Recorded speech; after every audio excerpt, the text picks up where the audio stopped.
ಶ್ರೀಕೃಷ್ಣಾಯ ನಮಃ. ವಸುದೇವಸುತಂ ದೇವಂ ಕಂಸಚಾಣೂರಮರ್ದನಂ ದೇವಕೀ ಪರಮಾನಂದಂ ಕೃಷ್ಣಂ ವಂದೇ ಜಗದ್ಗುರುಂ. ಬ್ರಹ್ಮಸ್ಥಾನ ಸರೋಜ ಮಧ್ಯವಿಲಸಚ್ಛೀತಾಂಶು ಪೀಠಸ್ಥಿತಂ ಸ್ಫೂರ್ಜತ್ಸೂರ್ಯರುಚಿಂ ವರಾಭಯಕರಂ ಕರ್ಪೂರಕುಂದೋಜ್ವಲಂ ಶ್ವೇತಸ್ರಗ್ವಸನಾನುಲೇಪನಯುತಂ ವಿದ್ಯುದ್ರುಚಾ ಕಾಂತಯ ಸಂಶ್ಲಿಷ್ಟಾರ್ಧತನುಂ ಪ್ರಸನ್ನವದನಂ ವಂದೇ ಗುರುಂ ಸಾದರಂ. ಶ್ರೀಗುರುಭ್ಯೋ ನಮಃ. ಲಂಬೋದರಂ ಪರಮಸುಂದರಮೇಕದಂತಂ ರಕ್ತಾಂಬರಂ ತ್ರಿನಯನಂ ಪರಮಂ ಪವಿತ್ರಂ ಉದ್ಯದ್ದಿವಾಕರಕರೋಜ್ವಲಕಾಯಕಾಂತಂ ವಿಘ್ನೇಶ್ವರಂ ಸಕಲವಿಘ್ನಹರಂ ನಮಾಮಿ. ತ್ವಾಂ ದೇವ ವಿಘ್ನದಲನೇತಿ ಚ ಸುಂದರೇತಿ ಭಕ್ತಿಪ್ರಿಯೇತಿ ಸುಖದೇತಿ ಫಲಪ್ರದೇತಿ ವಿದ್ಯಾಪ್ರದೇತ್ಯಗಹರೇತಿ ಚ ಯೇ ಸ್ತುವಂತಿ ತೇಭ್ಯೋ ಗಣೇಶವರದೋ ಭವ ನಿತ್ಯಮೇವ. ಶ್ರೀಮಹಾಗಣಪತಯೇ ನಮಃ. ಯಾ ಕುಂದೇಂದು ತುಷಾರಹಾರಧವಳಾ ಯಾ ಶುಭ್ರವಸ್ತ್ರಾವೃತಾ ಯಾ ವೀಣಾ ವರದಂಡಮಂಡಿತಕರ ಯಾ ಶ್ವೇತಪದ್ಮಾಸನ ಯಾ ಬ್ರಹ್ಮಾಚ್ಯುತಶಂಕರ ಪ್ರಭೃತಿಭಿರ್ದೇವೈ ಸದಾ ವಂದಿತಾ ಸಾ ಮಾಂ ಪಾತು ಸರಸ್ವತೀ ಭಗವತೀ ನಿಶೇಷಜಾಡ್ಯಾಪಃ. ಶ್ರೀ ಸರಸ್ವತ್ಯೇ ನಮಃ. ವೇದಾರ್ಥತತ್ವವಿಶದೀಕರಣೇನ ಪುಂಸಾಮುಚ್ಚೈರ್ಗತಿಂ ಜಗತಿ ಯೋ ದಯಯಾ ವಿಧಾತುಂ ರಮ್ಯಾಂ ಪುರಾಣಪದವೀಂ ಪ್ರಣಿನಾಯ ತಸ್ಮೈ ಲೋಕೇಶವೈಭವಪುಷೇ ಋಷಯೇ ನಮಸ್ತಾತ್. ತಸ್ಮೈ ವ್ಯಾಸಾಯ ಮುನಯೇ ಸರ್ವಜ್ಞಾಯ ಮಹರ್ಷಯೇ ಪರಾಶರ್ಯಾಯ ಶಾಂತಾಯ ನಮೋ ನಾರಾಯಣಾತ್ಮನೇ.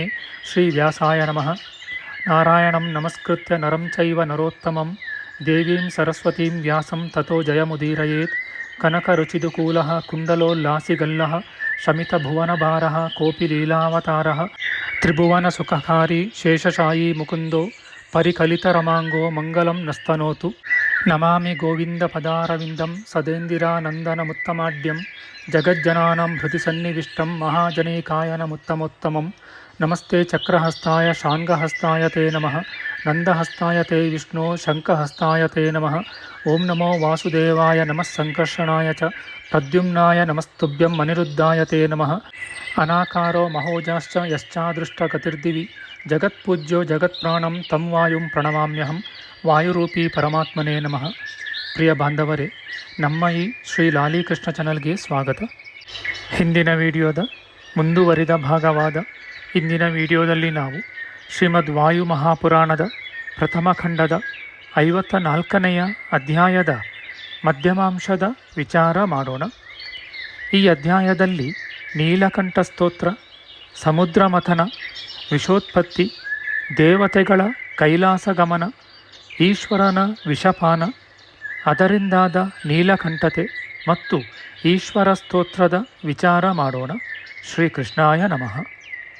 ಸೂತ ಮುನಿಯು ಮುಂದುವರಿಸಿ ಹೇಳುತ್ತಾರೆ, ಸರ್ವಾಲಂಕಾರ ಸಾಧನ ಭರಿತವಾದ ಕೈಲಾಸ ಪರ್ವತದಲ್ಲಿ ಪರಮೇಶ್ವರನು ಭಯಜನಕರು, ಹಾಸ್ಯಕಾರಿಗಳು, ಭಯಂಕರ ಮುಖಗಳು, ವಿಚಿತ್ರವಾದ ದೇಹ ಗಂಧ ಉಳ್ಳವರು, ವಿಹಾರಾಸಕ್ತರು, ಗಣೇಶ್ವರರು, ವಜ್ರಸ್ಫಟಿಕಮಯವಾದ ಸೋಪಾನಯುಕ್ತವು, ವಿಚಿತ್ರವಾದ ಚಾವಣಿ, ಶಿಲಾತಲ ಇವುಗಳಿಂದ ಸಹಿತವೂ ಆದ ಹರ್ಮ್ಯುಗಳಲ್ಲಿ ವಾಸಿಸುವವರು, ವ್ಯಾಘ್ರ ಸಿಂಹಗಳ ಮುಖಗಳಂತೆ ಮುಖವುಳ್ಳವರು, ಗಜಾನನರು, ಅಶ್ವಮುಖಿಗಳು, ಬಿಡಾಲಮುಖಿಗಳು, ನರಿಯಂತೆ ಆಕಾರವುಳ್ಳವರು, ಹೃಸ್ವವು, ದೀರ್ಘವು, ಕೃಶವು, ಸ್ಥೂಲವು, ಲಂಬವು, ಮಹತ್ತೂ ಆದ ಉದರ ಉಳ್ಳವರು,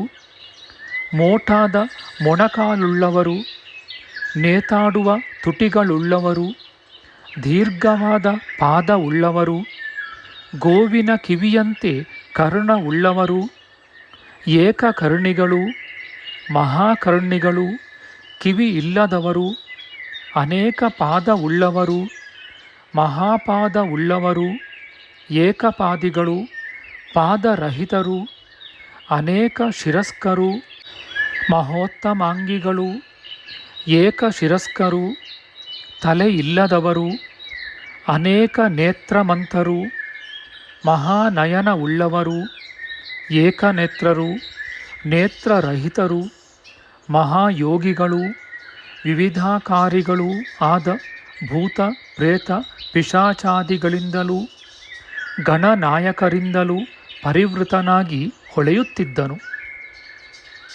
ಪರಿಶುದ್ಧವಾದ ಮುತ್ತು ರತ್ನ ಇವುಗಳಿಂದ ಭೂಷಿತವೂ ಸುವರ್ಣಮಯವೂ ಮನೋಹರವೂ ಆದ ಶಿಲಾತಲದಲ್ಲಿ ಸಂತೋಷದಿಂದ ಕುಳಿತಿರುವ ಮನ್ಮಥನಾಶಕನಾದ ಪರಮೇಶ್ವರನನ್ನು ಕುರಿತು ಪರ್ವತರಾಜ ಕುಮಾರಿಯಾದ ಉಮಾದೇವಿಯು ಇಂತೆಂದಳು.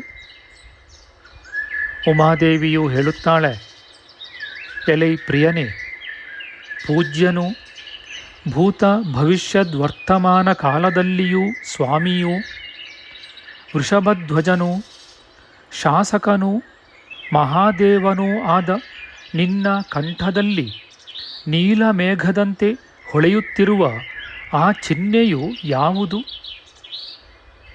ಎಲೈ ಕಾಮನಾಶಕನಾದ ದೇವನೇ, ನಿನ್ನ ಕಂಠದಲ್ಲಿ ಅತಿ ತೀಕ್ಷ್ಣವೂ ಅತಿ ಶುಭ್ರವೂ ಇಲ್ಲದೆ ಅತಿ ನೀಲವಾದ ಕಾಡಿಗೆಯ ರಾಶಿಯಂತೆ ಹೊಳೆಯುವ ಆ ಕಾಂತಿಯು ಏತರದು?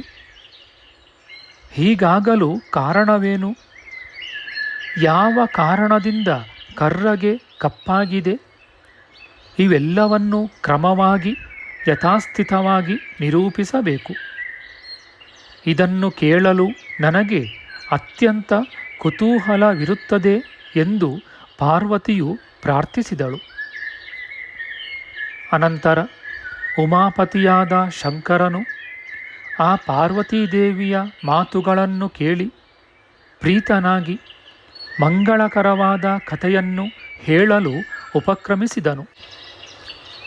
ಪರಮೇಶ್ವರನು ಹೇಳುತ್ತಾನೆ, ಎಲೈ ಪ್ರಿಯಳೇ, ಪೂರ್ವದಲ್ಲಿ ದೇವಾಸುರರಿಬ್ಬರೂ ಅಮೃತವನ್ನು ಹೊಂದುವುದಕ್ಕಾಗಿ ಕ್ಷೀರಸಾಗರವನ್ನು ಮಥನ ಮಾಡಲು ಆದಿಯಲ್ಲಿ ಪ್ರಳಯಾಗ್ನಿಗೆ ಸಮಾನವಾದ ವಿಷವು ಉತ್ಪನ್ನವಾಯಿತು. ಓ ಸುಂದರಿ, ಆಗ ಆ ದೇವದಾನವರೆಲ್ಲರೂ ಆ ವಿಷವನ್ನು ನೋಡಿ ಖಿನ್ನ ಮನಸ್ಕರಾಗಿ ಬ್ರಹ್ಮದೇವನ ಬಳಿಗೆ ಹೋದರು. ಆಗ ಅತಿ ದೀಪ್ತನಾದ ಬ್ರಹ್ಮದೇವನು ಭೀತರಾದ ದೇವತೆಗಳನ್ನು ನೋಡಿ, ಎಲೈ ಮಹಾಭಾಗ್ಯಶಾಲಿಗಳಾದ ದೇವತೆಗಳಿರ, ನೀವು ಏತಕ್ಕಾಗಿ ಭೀತರೂ ಖಿನ್ನ ಮನಸ್ಕರೂ ಆಗಿರುವಿರಿ ಎಂದು ಕೇಳಿದನು. ಎಲೈ ದೇವೋತ್ತಮರೇ, ನಾನು ನಿಮಗಾಗಿ ಅಷ್ಟವಿಧವಾದ ಐಶ್ವರ್ಯವನ್ನು ಕೊಟ್ಟಿರುತ್ತೇನೆ. ಅಂತಹ ಐಶ್ವರ್ಯವನ್ನು ಯಾರು ಅಪಹರಿಸುವವರು? ನೀವೆಲ್ಲರೂ 3 ಲೋಕಗಳಿಗೆ ಪ್ರಭುಗಳೂ ವೀತ ಶೋಕವುಳ್ಳವರೂ ಆಗಿರುತ್ತೀರಿ. ನನ್ನಾಜ್ಞೆಗಳನ್ನು ಮೀರತಕ್ಕ ಪ್ರಜಾಸೃಷ್ಟಿಯನ್ನು ನಾನು ಮಾಡಿರುವುದಿಲ್ಲ. ನೀವೆಲ್ಲರೂ ವಿಮಾನಗಾಮಿಗಳೂ ಸ್ವೇಚ್ಛಾಚಾರಿಗಳೂ ಆಗಿರುತ್ತೀರಿ ಮತ್ತು ಆಧ್ಯಾತ್ಮಿಕವೂ ಆದಿಭೌತಿಕವೂ ಆದಿದೈವಿಕವೂ ಆದ ತಾಪತ್ರಯ ರಹಿತರಾದ ಪ್ರಜೆಗಳನ್ನು ಅವರವರ ಪುಣ್ಯ ಪಾಪ ಕರ್ಮಾನುಗುಣವಾಗಿ ಪ್ರವರ್ತಿಸಲು ಸಮರ್ಥರಾಗಿರುತ್ತೀರಿ. ಆದುದರಿಂದ ನೀವು ಸಿಂಹಗಳಿಂದ ಪೀಡಿತವಾದ ಮೃಗಗಳಂತೆ ಯಾರಿಂದ ಭೀತರಾಗಿರುವಿರಿ? ನಿಮಗಾಗಿರುವ ದುಃಖವು ಎಂತಹದು? ಇದು ಯಾರಿಂದ ಸಂಭವಿಸಿದೆ? ಆ ವಿಧವಾದ ಭಯೋತ್ಪಾತಕರು ಯಾರು?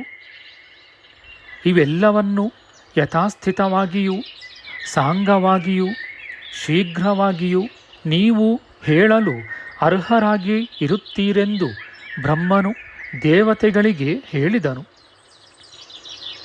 ಅನಂತರ ಮಹಾತ್ಮನಾದ ಬ್ರಹ್ಮದೇವನ ಆ ಮಾತುಗಳನ್ನು ಕೇಳಿದ ದೇವತೆಗಳು, ದೈತ್ಯರು, ದಾನವರು, ಮಹರ್ಷಿಗಳಿಂದ ಸಹಿತರಾಗಿ ಬ್ರಹ್ಮನನ್ನು ಕುರಿತು ಇಂತೆಂದರು. ಎಲೈ ಬ್ರಹ್ಮದೇವನೇ, ಸುರಾಸುರರಾದ ನಾವು ಮಹಾತ್ಮರಿಂದ ಒಡಗೂಡಿ ಕ್ಷೀರಸಾಗರವನ್ನು ಅಮೃತಕ್ಕಾಗಿ ಮಥನ ಮಾಡಲು ಕೃಷ್ಣ ಸರ್ಪ ಜೇನುಹುಳುಗಳಿಗೆ ಸಮಾನವೂ ಕೃಷ್ಣ ಮೇಘಗಳಿಗೆ ಸದೃಶವೂ ಅತಿ ಭಯಂಕರವೂ ಪ್ರಳಯಾಗ್ನಿಗೆ ಸಮವಾದ ಪ್ರಭೆಯುಳ್ಳದ್ದೂ ಆದ ವಿಷವು ಉತ್ಪನ್ನವಾಗಿದೆ. ಆ ವಿಷವು ಕಾಲ ಮೃತ್ಯುವಿಗೆ ಸಮವೂ ಪ್ರಳಯ ಕಾಲದ ಸೂರ್ಯನಂತೆ ಕಾಂತಿಯುಳ್ಳದ್ದೂ 3 ಲೋಕನಾಶಕವೂ ಸೂರ್ಯನಂತೆ ಸರ್ವತ್ರ ಪ್ರಕಾಶಕವೂ ಆಗಿರುತ್ತದೆ. ಪ್ರಳಯಾಗ್ನಿಗೆ ಸಮಾನವಾದ ಕಾಂತಿಯುಳ್ಳ ಆ ವಿಷವು ಪ್ರಾದುರ್ಭವಿಸಲು ರಕ್ತವೂ ಶುಭ್ರವೂ ಆದ ಕಾಂತಿಯುಳ್ಳ ಜನಾರ್ದನ ನಾಮಕನಾದ ವಿಷ್ಣುವಿನ ದೇಹವು ಸುಟ್ಟು ನೀಲಮೇಘ ಶ್ಯಾಮವಾಯಿತು. ಆಗ ನಾವು ಪಾಟಲ ವರ್ಣವಾಗಿದ್ದ ಮಹಾವಿಷ್ಣುವಿನ ಶರೀರವು ನೀಲಮೇಘ ಶ್ಯಾಮವಾದುದನ್ನು ನೋಡಿ ಅತ್ಯಂತ ಭೀತರಾಗಿ ನಿನಗೆ ಶರಣಾಗತರಾಗಿರುತ್ತೇವೆಂದು ದೇವಾಸುರರು ಬ್ರಹ್ಮದೇವನಿಗೆ ಹೇಳಿದರು. ಮಹಾ ತೇಜಸ್ವಿಯಾದ ಬ್ರಹ್ಮದೇವನು ಆ ದೇವದೈತ್ಯರ ಮಾತುಗಳನ್ನು ಕೇಳಿ 3 ಲೋಕಗಳ ಹಿತಾಪೇಕ್ಷೆಯಿಂದ ಅವರಿಗೆ ಪ್ರತ್ಯುತ್ತರವನ್ನು ಕೊಟ್ಟನು. ಎಲೆ ಸಮಸ್ತರಾದ ದೇವತೆಗಳಿರ, ತಪೋಧನರೂ ಮಹರ್ಷಿಗಳೂ ಆದ ನೀವು ಕ್ಷೀರಸಾಗರವನ್ನು ಮತಿಸಲಾಗಿ ಆದಿಯಲ್ಲಿ ಯಾವ ವಿಷವು ಉತ್ಪನ್ನವಾಯಿತೋ ಆ ವಿಷವು ಪ್ರಳಯಾಗ್ನಿಗೆ ಸಮವಾದ ಕಾಲಕೂಟವೆಂದು ಲೋಕದಲ್ಲಿ ಪ್ರಖ್ಯಾತವಾಗಿದೆ. ಆ ಕಾಲಕೂಟವು ಜನಿಸಿದ ತಕ್ಷಣವೇ ಶ್ರೀಹರಿಯು ನೀಲವರ್ಣನಾದನು. ಎಲೆ ದೇವೋತ್ತಮರೇ, ಅಂತಹ ಕಾಲಕೂಟ ವಿಷವನ್ನು ಸಹನ ಮಾಡಲು ನಿಮಗೂ ನನಗೂ ಮಹಾವಿಷ್ಣುವಿಗೂ ಕೂಡ ಸಾಧ್ಯವಿಲ್ಲ. ಅದರ ವೇಗವನ್ನು ತಡೆಯಲು ಈಶ್ವರನೊಬ್ಬನೇ ಸಮರ್ಥನಾಗಿರುವನೆಂದು ಬ್ರಹ್ಮನು ಹೇಳಿದನು. ಪದ್ಮದಂತೆ ಕಾಂತಿಯುಳ್ಳವನೂ ಪದ್ಮಸಂಭೂತನೂ ಅಯೋನಿಜನೂ ಲೋಕಪಿತಾಮಹನೂ ಆದ ಬ್ರಹ್ಮನು ಹೀಗೆ ದೇವತೆಗಳಿಗೆ ಹೇಳಿ ತರುವಾಯ ಪರಮೇಶ್ವರನನ್ನು ಸ್ತೋತ್ರ ಮಾಡಲು ಉಪಕ್ರಮಿಸಿದನು. ವಿರೂಪಾಕ್ಷನೂ ಬಹುನೇತ್ರನೂ ಪಿನಾಕಪಾಣಿಯೂ ವಜ್ರಹಸ್ತನೂ ತ್ರಿಲೋಕನಾಥನೂ ಭೂತಪತಿಯೂ ದೈತ್ಯನಾಶಕನೂ ತಾಪಸರೂಪಿಯೂ ತ್ರಿನೇತ್ರನೂ ಬ್ರಹ್ಮ ವಿಷ್ಣು ಮಹೇಶ್ವರ ಸ್ವರೂಪಿಯೂ ಸಾಂಖ್ಯಯೋಗ ರೂಪಿಯೂ ಸಮಸ್ತ ಭೂತ ನಿಯಾಮಕನೂ ಮನ್ಮಥದಾಹಕನೂ ಪ್ರಳಯಕಾಲ ಸ್ವರೂಪಿಯೂ ರೋಗ ನಿವರ್ತಕನೂ ಸುರೇಶನೂ ದೇವೋತ್ತಮನೂ ಜಟಾಧಾರಿಯೂ ಭಯಂಕರನೂ ಸುಖಕರನೂ ಕಪಾಲಪಾಣಿಯೂ ವಿರೂಪನೂ ಏಕರೂಪಿಯೂ ಮಂಗಳಕರನೂ ವರಪ್ರದನೂ ತ್ರಿಪುರನಾಶಕನೂ ವಂದನಾರ್ಹನೂ ಸಪ್ತಮಾತೃಗಳ ಪತಿಯೂ ಬುದ್ಧನೂ ಶುದ್ಧನೂ ಮುಕ್ತನೂ ಕೇವಲನೂ ಆದ ಮಹೇಶ್ವರನಿಗೆ ನಮಸ್ಕಾರಗಳು. ಕಮಲಪಾಣಿಯೂ ದಿಗಂಬರನೂ ಶಿಖಂಡಧಾರಿಯೂ ಲೋಕತ್ರಯಕರ್ತನೂ ಆಹ್ಲಾದಕನೂ ವರುಣರೂಪಿಯೂ ಉತ್ತಮನೂ ಭಯಂಕರನೂ ವಿಪ್ರರೂಪಿಯೂ ಅನೇಕ ನೇತ್ರನೂ ಸತ್ವರಜಸ್ತಮೋಗುಣ ಸ್ವರೂಪಿಯೂ ಅವ್ಯಕ್ತ ಯೋಗಿಯೂ ನಿತ್ಯನೂ ಅನಿತ್ಯನೂ ನಿತ್ಯಾನಿತ್ಯನೂ ವ್ಯಕ್ತನೂ ಅವ್ಯಕ್ತನೂ ವ್ಯಕ್ತಾವ್ಯಕ್ತನೂ ಚಿಂತ್ಯನೂ ಅಚಿಂತ್ಯನೂ ಚಿಂತಾಚಿಂತ್ಯನೂ ಭಕ್ತರ ದುಃಖನಾಶಕನೂ ನರನಾರಾಯಣ ಸ್ವರೂಪಿಯೂ ಉಮಾಪ್ರಿಯನೂ ಶರ್ವನೂ ನಂದಿಧ್ವಜನೂ ಪಕ್ಷಮಾಸ ಸ್ವರೂಪಿಯೂ ಸಂವತ್ಸರರೂಪಿಯೂ ಆದ ಪರಮೇಶ್ವರನಿಗೆ ಅನಂತಾನಂತ ಪ್ರಣಾಮಗಳು. ಅನೇಕ ರೂಪಿಯೂ ಮುಂಡಿಯೂ ದಂಡಧಾರಿಯೂ ಸೇನಾನಾಯಕನೂ ಕಪಾಲಪಾಣಿಯೂ ದಿಗಂಬರನೂ ಶಿಖಂಡಿಯೂ ಧ್ವಜವಂತನೂ ಮಹಾರಥಿಕನೂ ನಿಯಮವಂತನೂ ಬ್ರಹ್ಮಚಾರಿಯೂ ಋಗ್ಯಜುಸ್ಸಾಮ ವೇದ್ಯನೂ ಪುರುಷರೂಪಿಯೂ ಈಶ್ವರನೂ ಆದ ದೇವನೇ ನಿನಗೆ ನಮಸ್ಕಾರವು. ನಿನ್ನ ಅನೇಕ ಚರಿತ್ರೆಗಳು ಸರ್ವರಿಗೂ ವಿಸ್ಮಯಕರವಾಗಿವೆಯೆಂದು ಹೊಗಳಿದನು. ಶ್ರೀ ಮಹಾದೇವನು ಹೇಳುತ್ತಾನೆ, ಹೇ ಸುಂದರಿಯಾದ ಪಾರ್ವತಿಯೇ, ದೇವತೆಗಳು ಹೀಗೆ ನನ್ನನ್ನು ಹೊಗಳಿ ನಮಸ್ಕಾರ ಪೂರ್ವಕವಾಗಿ ಪ್ರಾರ್ಥಿಸಿದರು.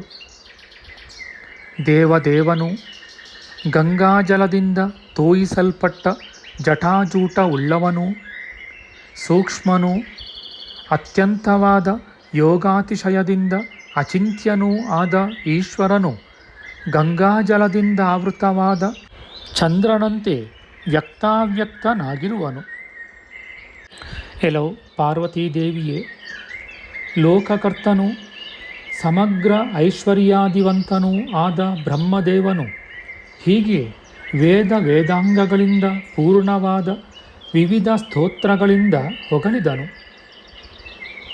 ಅನಂತರ ನಾನು ಮಹಾತ್ಮನಾದ ಆ ಬ್ರಹ್ಮದೇವನಿಗೆ ಪ್ರೀತನಾಗಿ ಅತಿ ಸೂಕ್ಷ್ಮವೂ ಅರ್ಥಗರ್ಭಿತವೂ ಆದ ಮಾತಿನಿಂದ ಬ್ರಹ್ಮದೇವನನ್ನು ಕುರಿತು ಇಂತೆಂದೆನು. ಸ್ವಾಮಿಯು ಭೂತ ಭವಿಷ್ಯತ್ತುಗಳಿಗೆ ಒಡೆಯನೂ ಲೋಕನಾಥನೂ ಜಗತ್ಪತಿಯೂ ಸಮೀಚೀನವಾದ ನಿಯಮವುಳ್ಳವನೂ ಆದ ಬ್ರಹ್ಮದೇವನೇ, ನೀನು ನನ್ನನ್ನು ಹೊಗಳಲು ಕಾರಣವೇನು? ನನ್ನಿಂದ ನಿನಗೆ ಏನಾಗಬೇಕಿದೆ? ಮಾಡಬೇಕಾದ ಕಾರ್ಯವನ್ನು ತಿಳಿಸಬೇಕೆಂಬುದಾಗಿ ಈಶನು ಬ್ರಹ್ಮನಿಗೆ ಹೇಳಿದನು. ನಮ್ಮ ಮುಂದಿನ ವಿಡಿಯೋದಲ್ಲಿ ನಾವು ಶ್ರೀಮದ್ ವಾಯು ಮಹಾಪುರಾಣದ ಪ್ರಥಮ ಖಂಡದ 54ನೆಯ ಅಧ್ಯಾಯದ ಉತ್ತರಾಂಶದ ವಿಚಾರ ಮಾಡೋಣ. ಆಧ್ಯಾತ್ಮಿಕ ಚರ್ಚೆ ಮತ್ತು ವಿಚಾರ ವಿನಿಮಯಕ್ಕಾಗಿ ಶುರು ಮಾಡಿದ ಈ ಚಾನಲ್ನಲ್ಲಿ ನಾವು ಅಪ್ಲೋಡ್ ಮಾಡುವ ಎಲ್ಲ ವಿಡಿಯೋಗಳನ್ನು ಸಂಪೂರ್ಣವಾಗಿ ನೋಡಿ ನಿಮ್ಮ ಸಲಹೆಗಳನ್ನು ಕಮೆಂಟ್ ಬಾಕ್ಸ್ನಲ್ಲಿ ಬರೆಯಿರಿ.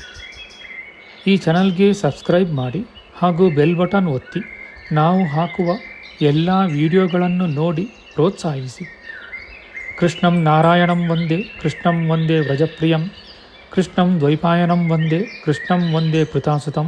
ಶ್ರೀಕೃಷ್ಣಾಯ ನಮಃ.